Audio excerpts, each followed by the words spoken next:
una breve historia acerca de la prueba. Esta prueba es una prueba bastante interesante de la forma en cómo se fue estructurando, ya que vamos a ver que el inicio de esta tiene lugar en los años 30, a finales de los años 30. Aquí, bueno, Haraway y McKinley empezaron a trabajar en la estructura de la prueba al ver que era necesario un instrumento que abarcara diferentes pautas para que pudieran evaluar la personalidad, pero que también pudieran evaluar posibles rasgos patológicos. Entonces, a partir de esa necesidad, Haraway y McKinley empiezan a trabajar en esta estructura de la prueba, empiezan a revisar qué es lo que necesitan adherir a la misma para que sea lo más precisa, lo más puntual, y también que tuviera un criterio de que fuera confiable la manera en cómo se estaba evaluando. Entonces aquí vemos que a finales de los 30 empiezan a trabajar en ello, y en 1940 se hace una publicación de un artículo por parte de estos autores acerca de cómo están llevando a cabo el registro de personalidad de Minnesota, que fue el primer nombre que le acuñaron a este. Y bueno, en este artículo hablaban de todos los criterios que estaban considerando, cuál era la población meta con la que estaban trabajando para estructurarla. Y cabe mencionar que muchas de las personas con las que trabajaron fueron personas que estaban dentro de un ámbito clínico, es decir, que estaban dentro de un hospital, o incluso con las personas que estaban esperando a que algún familiar saliera de alguna cirugía o de alguna consulta dentro del ámbito hospitalario. De esta manera, en 1942 se publica por primera vez la prueba. Y bueno, aquí la prueba contenía ya ciertos criterios que siguen manteniéndose en el tiempo, pero que se han ido reestructurando y se han ido actualizando. Por ejemplo, cuando se publica por primera vez esta prueba, ya contaba con escalas de validez, sobre todo en aspectos concernientes a respuestas sin contestar, la identificación de los roles defensivos dentro de la prueba, es decir, cuando las personas suelen contestar de una manera que buscan defenderse a sí mismos de una manera, pues de cierta manera, para no revelar algún tipo de información que ellos no quieren. Y bueno, también habían criterios de validez sobre la desviación extrema, que quiere decir que quizá habían signos patológicos muy graves, o que también esta prueba haya sido contestada al azar. Esto en términos de las escalas de validez de la misma. También dentro de esta prueba, o en esta primera publicación, existía ya ciertas escalas clínicas. Entre ellas se hizo la validación en cuestiones del trastorno conversivo, que nosotros ya lo conocemos más como la somatización. También se estructuró dentro de las escalas clínicas en esta primera versión la validación en cuestiones conocidas en ese momento como psicastenia, que para nosotros actualmente tiene que ver con cuestiones de fobia, con cuestiones de obsesiones, con cuestiones de compulsiones y también de ansiedad. Y también otra de las escalas clínicas que constituía esta primera versión tenía que ver con la validación de reacciones depresivas por parte de la persona que estaba pues realizando la prueba. Posteriormente, en el año 44, se adicionan las escalas que tienen que ver con aspectos de psicosis maníaco-depresivas en su fase maníaca, es decir, cuando está esta sobreexcitación en el sistema de la persona. Y también se adicionó la escala de desviación psicopática, es decir, que empezaba a evaluar los rasgos psicopáticos de las personas, y esto daba lugar a que se pudiera determinar si la persona sufría trastorno antisocial de la personalidad. Vemos entonces que en 1946 y en 1948 se hacen otras adhesiones a esta misma escala. Aquí, bueno, tuvieron lugar Drake y Sid de la Universidad de Wisconsin, y así como Mill, Haraway y McKinley, que recordemos que como su nombre, el nombre de la prueba lo dicta, ellos son de la universidad, o eran de la Universidad de Minnesota. Aquí se adiciona la escala de introversión social, y la escala de validez K.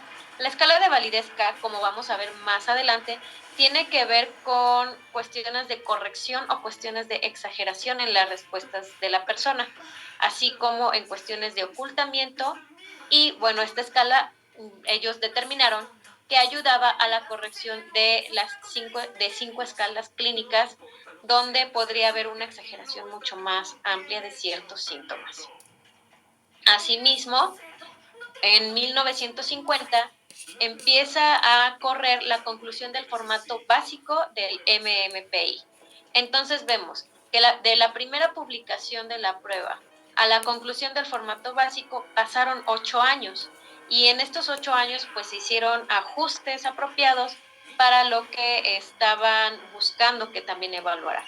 No obstante, en 1956 ellos determinan que podría ser funcional la adhesión de una nueva escala que tiene que ver con la adhesión de la escala de masculinidad y feminidad. Luego vemos que hay una brecha de tiempo entre 1956 y 1972. En esta época, pues ya hubo un tiempo en el que dijeron, bueno, la forma en cómo estamos llevando a cabo esta prueba es lo más precisa posible hasta este momento.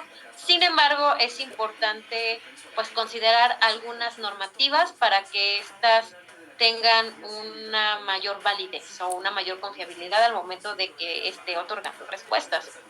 De esta manera, en el 72, Dahlstrom y Welsh, que también habían colaborado, empiezan a introducir las normas para la evaluación en adolescentes, estudiantes de licenciatura y personas mayores. Posteriormente vamos a ver que a partir de estas normas, pues se determinó que, por ejemplo, para los adolescentes hubiera algunas consideraciones e incluso una prueba específica para los mismos. Ok, vimos que en el año 72 se pusieron estas reglas o estas situaciones donde decían, bueno, estos son los criterios que se van a tomar en cuenta para adolescentes, adultos mayores, así como para personas con licenciatura. Ahora bien, en el año 80, siguiendo esta línea de tiempo, se llevó a cabo el proyecto para reestandarizar esta prueba.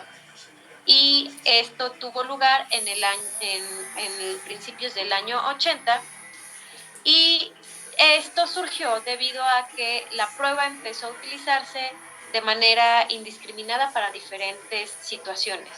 Por lo tanto, dentro de esta reestandarización, en el año 83 y en el año 86, Culligan y sus colaboradores, así como Dahlstrom y sus colaboradores, llevaron a cabo la creación de normas contemporáneas para considerar cuáles eran los aspectos que debían tomarse en cuenta cuando se hiciera la evaluación con MMPI, ya que se abusó mucho en diferentes ámbitos de esta prueba, y esto pues le restaba la confiabilidad de los de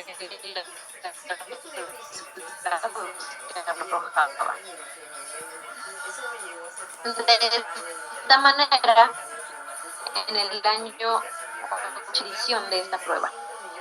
Entonces vemos que del 89 al 94 se empezó a trabajar en la normalización, confiabilidad y validez del MMPI-2 en población mexicana. Recordemos que este test fue validado con personas o en población norteamericana o población estadounidense. Por lo tanto, pues necesitábamos que si esta prueba se adicionara a nuestros criterios, pues se normalizara dentro de la población mexicana.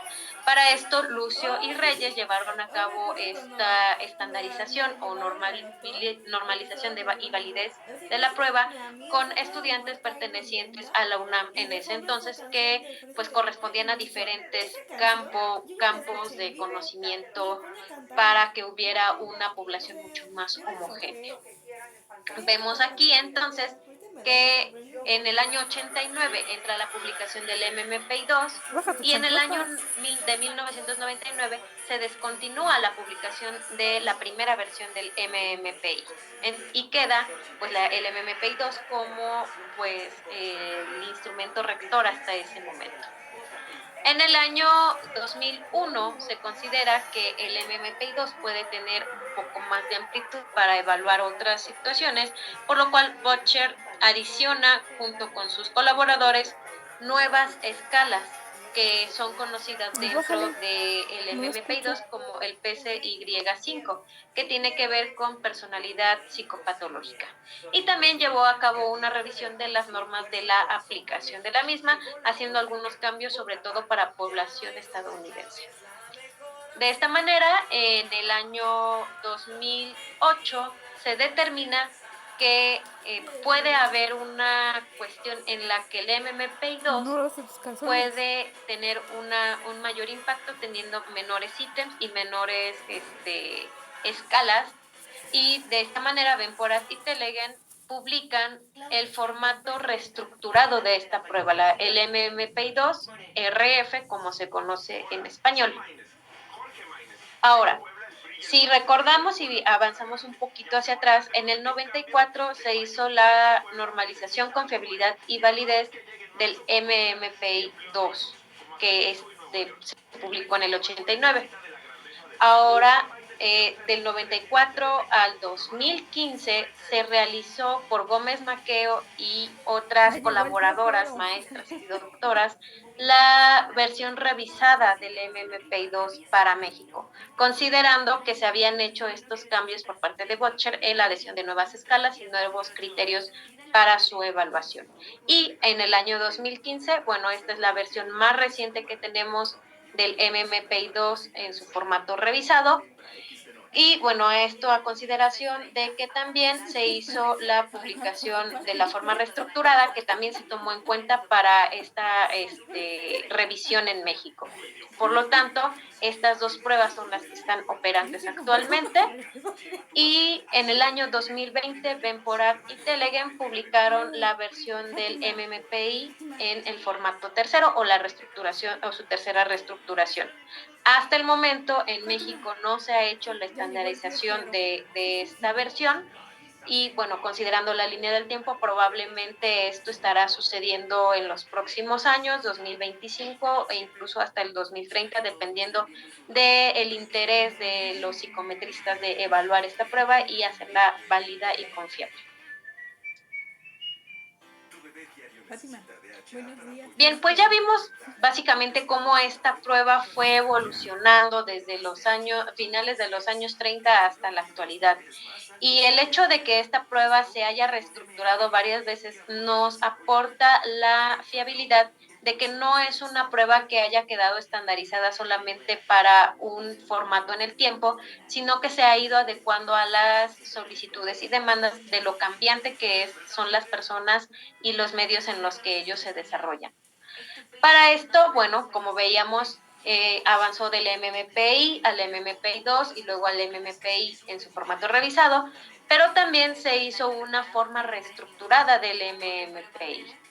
En esta forma reestructurada del MMPI-2 vamos a ver que hubo una reducción sustancial en el número de ítems, partiendo de que la última prueba, el MMPI-2, cuenta con 567 reactivos. Por lo tanto, aquí existe una reducción sustancial del número de ítems que solamente comprenden 338 preguntas que se resuelven como verdadero o falso. También algo que se reduce en esta prueba pues es el tiempo de aplicación, ya que en el MMPI-2 puede avanzar, como vamos a ver más adelante, desde 1 hora hasta 1 hora y media e incluso más dependiendo de la agilidad de la persona para contestarlo. Mientras que en esta versión, el MMPI-2 en esta reestructuración solamente va a consistir en que la persona pueda contestarlo en un tiempo estimado de 35 a 50 minutos máximo. Otra de las cuestiones dentro de esta prueba del MMPI-2 en su forma reestructurada es que está estandarizada tanto en México como en Colombia. ¿Y cuál es la diferencia? Vamos a ver el contenido de las escalas. Vamos a ver que el MMPI-2-RF va a contener 8 escalas de validez que van a ayudar a detectar inconsistencias. También tiene 3 escalas de dimensiones globales o dimensiones generales que son de segundo orden, es decir, que no determinan una cuestión psicopatológica, sino que habla más de rasgos de personalidad. Vamos a ver que también contiene 9 escalas que son las escalas clínicas que están reestructuradas y estas las vamos a analizar con más detalle más adelante. Asimismo, cuenta con 23 escalas que dan lugar a enfatizar la existencia de problemas específicos. Por ejemplo, cuestiones somáticas, internalización de problemas, externalización de problemas, así como las relaciones interpersonales del individuo. Otra de las escalas que contiene esta forma revisada o reestructurada, pues son 2 escalas de intereses, es decir, los intereses de cada una de las personas en ciertos ámbitos. Así como también el formato de 5 escalas de personalidad psicopatológica.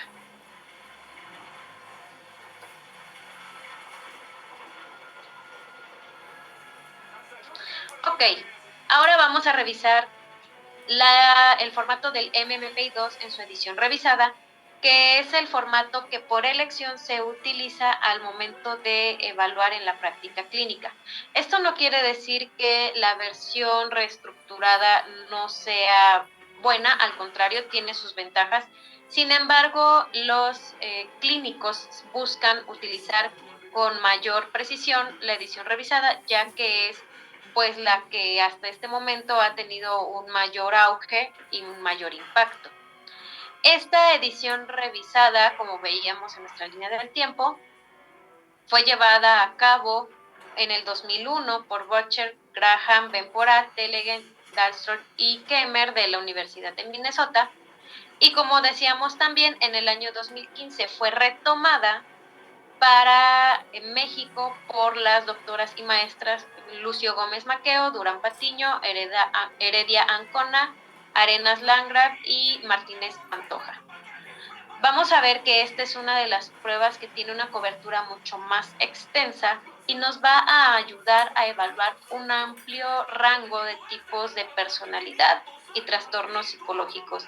Es decir, no solamente se va a dedicar o se va a enfocar a buscar psicopatologías, sino que también nos va a ayudar a determinar la personalidad de los sujetos que estamos evaluando.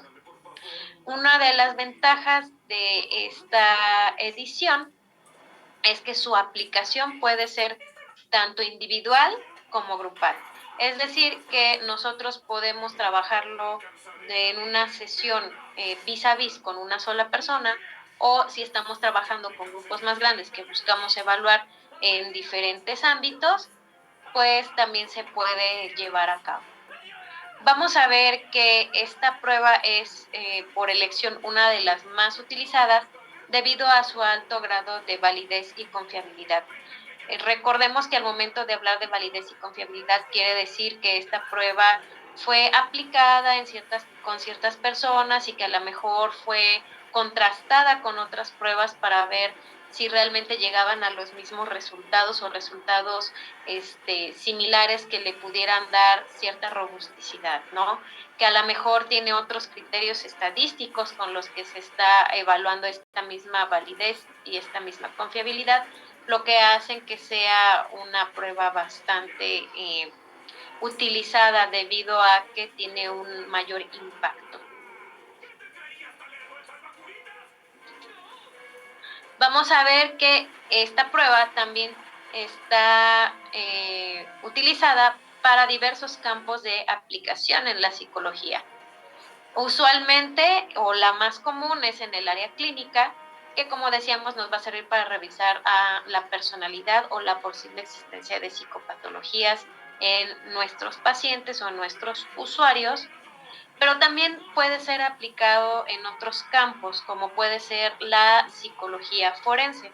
En este caso, un ejemplo de ello es que al momento de estar dictaminando si se requiere dar la custodia de un menor de edad a cierto tutor o a cierto padre, esta prueba nos va a ayudar a determinar cuál es la personalidad del sujeto o si existe algún tipo de psicopatología, lo cual pues también nos va a ayudar a considerar si la persona es apta o no para quedarse con la custodia de un menor de edad.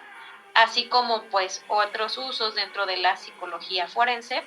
Si bien esta prueba no está del todo dirigida a este campo, es un campo en donde se aplica y que es un campo en el que también se considera que dada su validez va a tener un mayor soporte para que los dictámenes correspondientes puedan tener mayor fiabilidad. Ahora bien, también otro de los campos donde se utiliza es en la investigación psicológica. Esta tiene lugar cuando pues, la parte científica de la psicología busca dar explicación a aspectos de salud y de salud mental, y estas escalas van a servir pues, para determinar que cierta población cuenta con ciertos rasgos y de esta manera puedan sostener las hipótesis de estas mismas investigaciones y se lleven a cabo intervenciones a través de los hallazgos que quizá dentro de esta prueba podamos encontrar. Otro de los campos, aunque no está aquí registrado debido a su menor uso, es en el campo de la psicología organizacional, sobre todo en selección de personal. Suelen utilizarlo, en lo personal yo no lo aconsejo dado la amplitud de la prueba, y bueno, esto solamente nos va a ayudar a determinar un poco sobre la personalidad del sujeto, más no nos va a ayudar a determinar si cuenta con ciertos campos de aptitudes que necesitamos evaluar en el ámbito laboral. Por lo tanto, esto es con reserva a quien lo quiera utilizar en el área laboral, pues también se puede utilizar en la selección de personal. Esta prueba también está estandarizada en México y Colombia, así como la versión reestructurada. Y vamos a ver cuáles son, bueno, las diferencias con las cuestiones con la versión reestructurada. Si bien comparten, bueno, que ambas tienen escalas de validez, la misma cantidad, 8 escalas de validez. Esta prueba tiene 10 escalas clínicas y además 9 escalas clínicas reestructuradas, y cada una nos va a servir dependiendo de cierta situación que vamos a ir encontrando a lo largo que vayamos evaluando nuestra prueba o evaluando los resultados de la aplicación de la misma. Aquí, por ejemplo, vamos a ver que en el MMPI-2 existen 15 escalas de contenido, los cuales no están en la prueba reestructurada, y en esta hablamos de 20 escalas suplementarias, mientras que en la otra son 23 escalas de problemas específicos. Ahí vamos a ver entonces por qué hay una reducción sustancial en el total de ítems que hay dentro de una prueba y dentro de la otra. Y bueno, esto también tiene impacto en el tiempo de aplicación de las mismas. Ok, vamos a ver entonces cómo se aplica este instrumento. ¿Qué necesitamos conocer o qué es lo que necesitamos nosotros tener en cuenta al momento de que vamos a aplicar este instrumento? Primero que todo, vamos a tener en cuenta los requisitos para que nosotros se lo podamos aplicar a los usuarios de esta prueba. La edad que comprende la misma va en un rango de los 18 hasta los 65 años de edad. Recordemos que en algunos de los criterios que se veía en esta línea de tiempo que se adicionaron, pues es que los adolescentes van a ser evaluados con una escala MMPI diferente, que se llama MMPI-A y que también está estandarizada para México, pero que también para las personas mayores había un tope en el que ellos podían participar debido a pues todo el trabajo que se hace para su estandarización. Entonces, la edad rango en donde se va a aplicar esta prueba va de los 18 hasta los 65 años de edad. Vamos a ver también que la escolaridad que se pide que tengan las personas usuarias es de mínimo segundo de secundaria.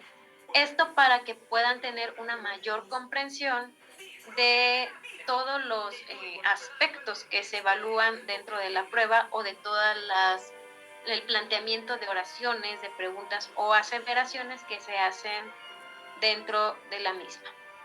Y bueno, también se pide que las personas se encuentren en capacidad para responder a la evaluación.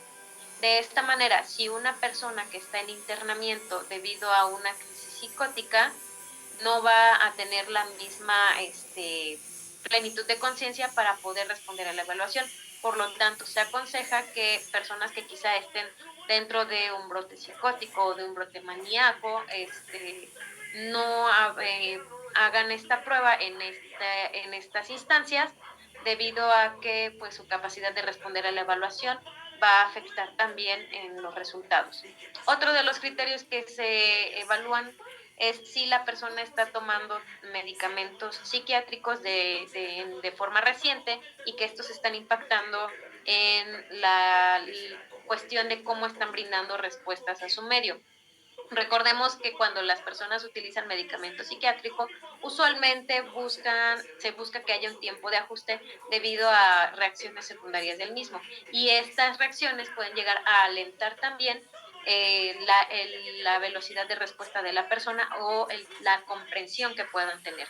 Por lo tanto, todas estas cuestiones y otras que pueden surgir a lo largo del camino pues pueden afectar en la capacidad para responder a la evaluación. Por lo tanto, nosotros como evaluadores o aplicadores debemos tener estos temas en cuenta al momento de querer evaluar a las personas con este instrumento. Ahora bien, ¿cuáles son los requisitos que nosotros debemos de cumplir como aplicadores? No solamente es tener la prueba como tal y tener los materiales a la mano. También es importante que consideremos que este es un material de uso restringido a profesionales de la psicología. Sobre todo si hay personas dentro de la sesión que pertenecen a otros países, esto va a depender de la legislación de cada uno de los países. Sin embargo, en México sí está restringido su uso a profesionales de la psicología. De hecho, cuando nosotros buscamos conseguir el material original con las tiendas que lo publican o que lo están ofertando, lo que nos piden para esta prueba y para otras pruebas es que nosotros probemos que tenemos o contamos con una cédula profesional con la carrera en psicología. De esta manera, pues al momento de que se adquiera, pues se hace constar que estamos de cierta manera capacitados para el mismo. Aquí también se busca que haya un compromiso en cuestiones de seguridad y ética profesional, recordando siempre que todo lo que nosotros evaluemos de alguna persona, de algún paciente o de algún usuario, pues debe pasar por estrictas normas de ética y de profesionalismo. Por lo tanto, nosotros vamos a procurar brindarle a la persona la seguridad de que esta evaluación va a tener únicamente fines diagnósticos para los casos que así sean, o fines clínicos, o fines organizacionales, o fines en el campo forense, como veíamos, o en el campo de la investigación, y esto se hace a través de un consentimiento informado.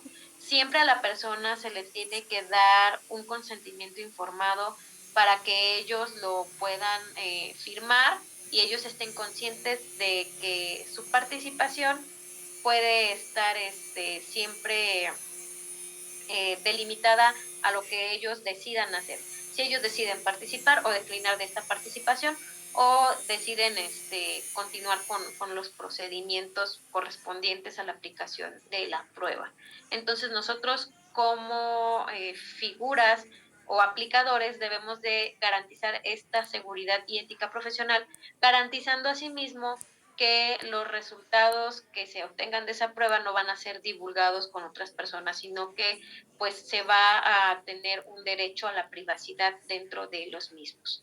Importante también que cuando nosotros apliquemos, ya sea en cualquier ámbito clínico, forense, organizacional, investigación, el que sea, los resultados se deben de resguardar por lo menos 5 años. Puede ser de forma digital o puede ser de forma física, pero es importante que para futuras aclaraciones, en caso de que esto sea necesario, pues contemos con este respaldo.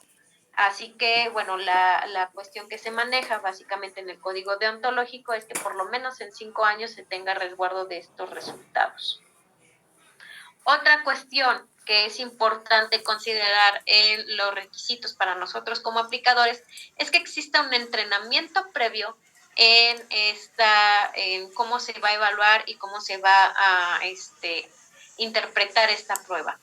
Algunas cuestiones que se toman en cuenta aquí es la toma de cursos, la toma de diplomados e incluso en algunas instituciones y para algunos criterios se solicita que haya algún tipo de posgrado que dé lugar a comprender que se pueden manejar las pruebas psicométricas de una forma profesional. Muy bien, ahora, ¿cuáles son las condiciones necesarias que nosotros necesitamos brindar a los usuarios para que puedan contestar la prueba? Vamos a ver que va a ser necesario contar con un espacio adecuado a la persona y, bueno, con una mesa de trabajo que también cuente con una iluminación apropiada para que ellos puedan tener mayor claridad y no estén forzando la vista al momento de estar contestando la prueba o leyendo los reactivos. También se les va a proporcionar, se busca que se les proporcione una silla cómoda para que ellos puedan sentir pues un ambiente mucho más tranquilo. Asimismo, en cuestiones del ambiente se busca que se eviten interrupciones o distracciones al momento de que se está aplicando la prueba. Por lo tanto, si nosotros contamos con un consultorio, pues vamos a buscar que dentro de existan dichas facilidades para que la aplicación del instrumento sea lo más precisa posible. Si estamos trabajando con un grupo, pues vamos a buscar que el lugar en el que se esté trabajando cuente con todos estos aditamentos y que haya un manejo pues general del grupo en el que todos puedan tener este ambiente para evitar la distracción o la interrupción de los mismos cuando están contestando esta prueba.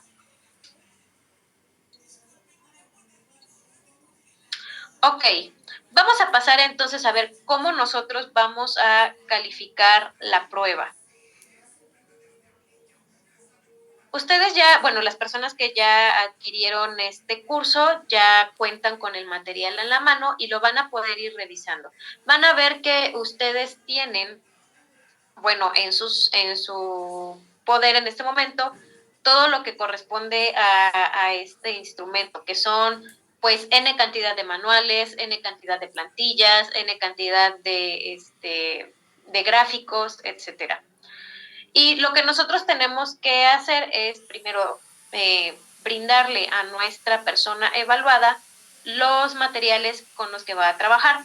En su caso, él va a trabajar o ella va a trabajar con lo que es el cuadernillo de preguntas y la hoja de respuestas.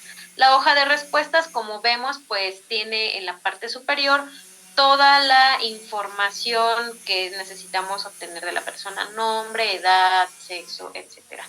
E incluso viene fecha de nacimiento y nos pone los circulitos para que ellos también vayan rellenando y vayan practicando esta parte de ir contestando de esta manera. Entonces se le brinda ese material, se le brinda el cuadernillo y él tiene que contestar únicamente en la hoja de calificación. Se procura que ellos tengan un tiempo de 5 minutos para leer las instrucciones y posteriormente puedan comenzar con la aplicación con contestar esta prueba. Una vez que ellos terminan y que nos regresan pues este material, nosotros vamos a tener que hacer la parte de la calificación.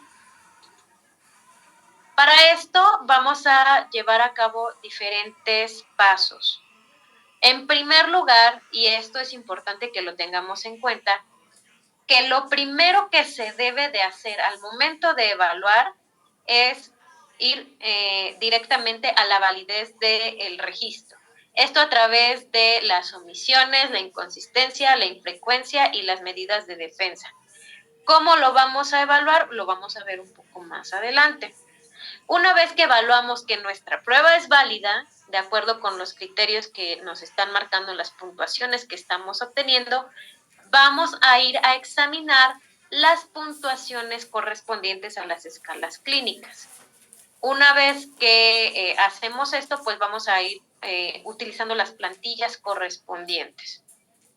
Posteriormente, vamos a determinar las escalas clínicas que tengan una elevación moderada y cuáles subescalas dentro de estas escalas clínicas contribuyen a que haya mayores elevaciones. Por ejemplo, si hay una escala clínica asociada, por ejemplo, a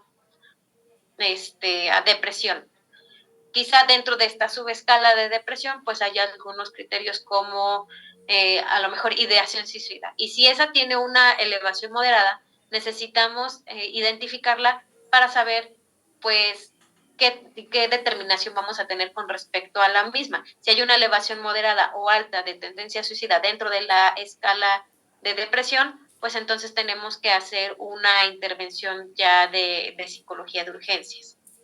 Este sería un ejemplo de cómo las subescalas nos van a ayudar a entender las elevaciones que existen dentro de las escalas clínicas. Cuando nosotros determinamos las subescalas que contribuyen a estas elevaciones, vamos a buscar consultar las guías de interpretación del MMPI-2 para encontrar cuáles son las correlaciones que existen entre las diferentes subescalas. Nosotros entonces no solamente vamos a trabajar con las plantillas o con las guías y hasta ahí quedó nuestro trabajo, sino que para la interpretación sí nos vamos a ir directamente al manual donde nos viene todos los aspectos que hay que considerar al momento de estar pues evaluando esta prueba con precisión.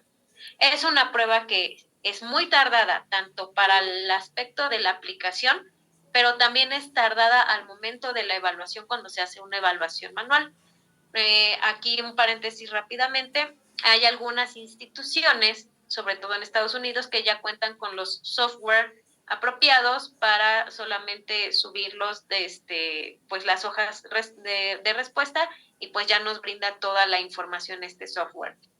En México solamente cuenta con este software la UNAM y también quienes adquieran esta evaluación de forma digital, pues tienen acceso a esto. La evaluación de forma digital, que contiene tanto los materiales de forma en línea y también la forma física, tiene un costo para México de 17,000 pesos, me parece. Y para, bueno, esto viene siendo alrededor de 80, 90 dólares, dependiendo del tipo de cambio actual. Bueno, una vez que consultamos las guías de interpretación, regresando a nuestro tema, para encontrar las correlaciones entre subescalas, vamos a examinar las escalas de contenido y las escalas suplementarias. Una vez que examinamos las escalas de contenido y las escalas suplementarias, vamos a observar la existencia de frases significativas o que tengan pues un impacto mucho más amplio dentro de nuestra prueba, y esto pues a través de la elaboración de las escalas que estamos viendo. Entonces, rápidamente, primero que todo se tiene que evaluar la validez. Las escalas de validez son las primeras que se evalúan. Posteriormente, las escalas clínicas, después las escalas de contenido y suplementarias, y dentro de las escalas clínicas pues tenemos que determinar cuáles son esas que tienen una elevación moderada a alta y qué correlación nos puede dar a entender dentro de estas elevaciones.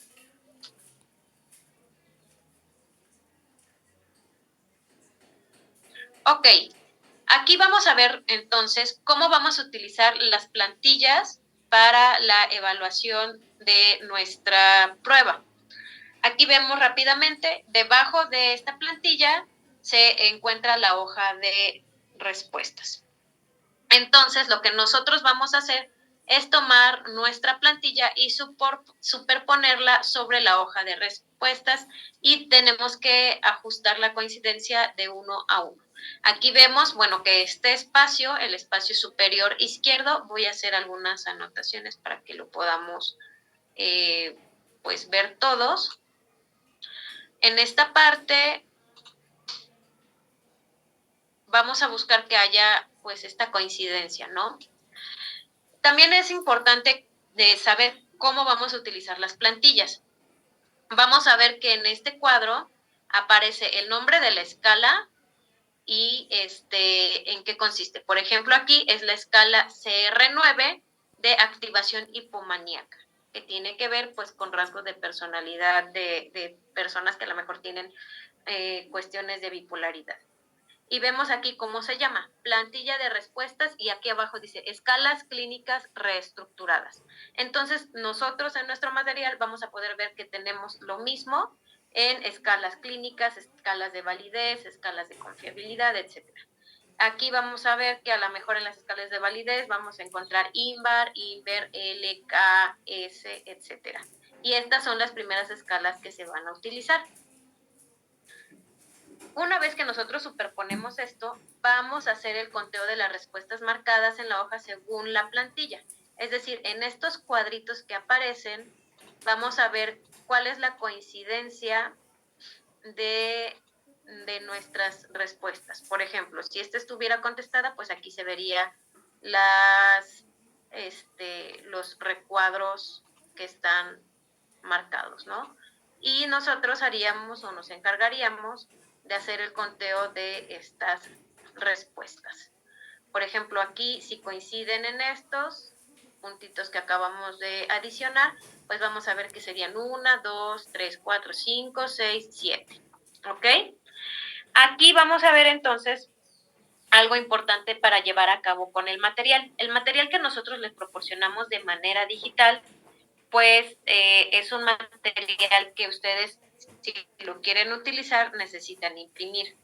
Para esto se les va a sugerir o se les sugiere que para poder utilizar las transparencias correspondientes a esta prueba, puedan utilizar lo que es hoja ya sea de acetato en su impresión o en hoja tipo albanene, que va a permitir que al momento de superponer esta plantilla encima de nuestra hoja de respuesta se pueda pues vislumbrar que todo esté coincidente y que esta parte de arriba que veíamos sí empalme 1 a 1.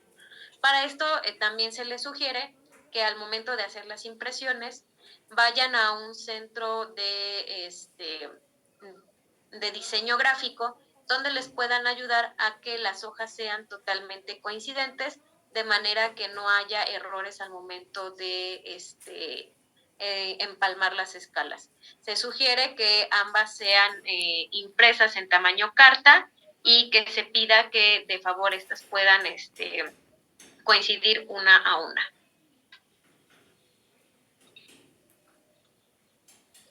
Bien, pues vamos a borrar aquí estas anotaciones y suponiendo que nosotros ya hicimos el conteo de nuestras, dentro de nuestra escala, pues ahora, suponiendo que tuvimos 8 reactivos, pues vamos a lo que nosotros tenemos que hacer en la siguiente evaluación. Una vez que utilizamos estas plantillas, vamos a ir registrando nuestras respuestas en nuestra hoja de perfil. Esto también viene dentro de los materiales y nos vamos a dar cuenta que primero que todo tenemos que seleccionar la hoja de perfil que corresponde al sexo y al tipo de escala. Esta información la vamos a tener en la parte superior izquierda. Vamos a ver que aquí vamos a hacer nuevamente las anotaciones. Vamos a hacer nuevamente la anotación. Aquí vemos que en la primera parte aparece perfil para las escalas de contenido. Entonces nosotros tenemos que revisar si vamos a estar evaluando las escalas de validez, debe decir escalas de validez y clínicas, que así aparece en su material. También, si es escala de contenido, ahí van a vaciar las respuestas de escalas de contenido. Si son escalas de clínicas reestructuradas, pues debe decir escalas clínicas reestructuradas. Debemos de ser muy cuidadosos con que estas plantillas coincidan para que nosotros podamos registrar de forma oportuna nuestras respuestas y no haya problemas con los resultados que estemos dando. Asimismo, es importante ver el sexo al que corresponde esta escala, que corresponda al sexo masculino o al sexo femenino. Y estos están marcados dentro de cada uno de nuestras escalas. Ustedes, si ya tuvieron la oportunidad de revisar, quienes ya cuentan con el material, pues van a encontrar esto, escalas clínicas de contenido, de validez, suplementarias, etcétera. Ok, entonces esto es lo que se debería hacer primeramente. Seleccionar la hoja correspondiente al perfil que estamos evaluando y al sexo de la persona que estamos evaluando, si es sexo masculino o sexo femenino. Después lo que vamos a hacer es registrar el total de coincidencias en la escala gráfica correspondiente. Suponiendo que estábamos calificando una escala de ansiedad en una persona y tuvimos un total de 20 aciertos, pues aquí lo vamos a puntuar. Y esta sería la escala natural.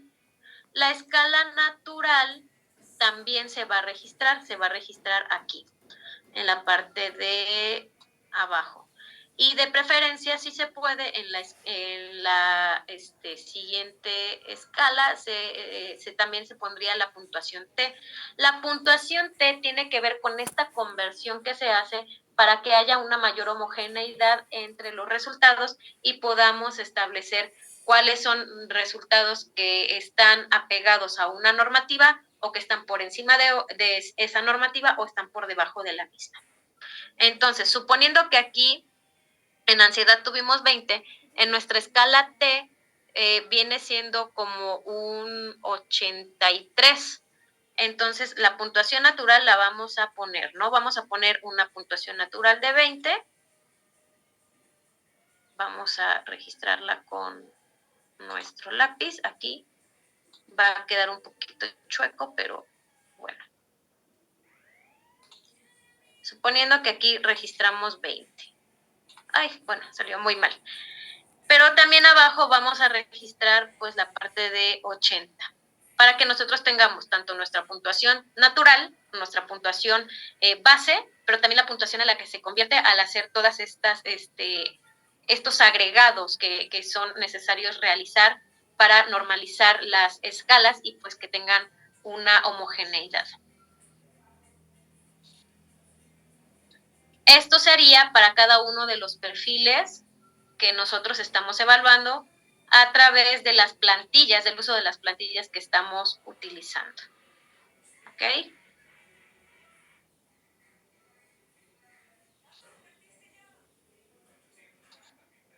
Bueno, pues entonces vamos a dar lugar en este momento a nuestro pase de lista.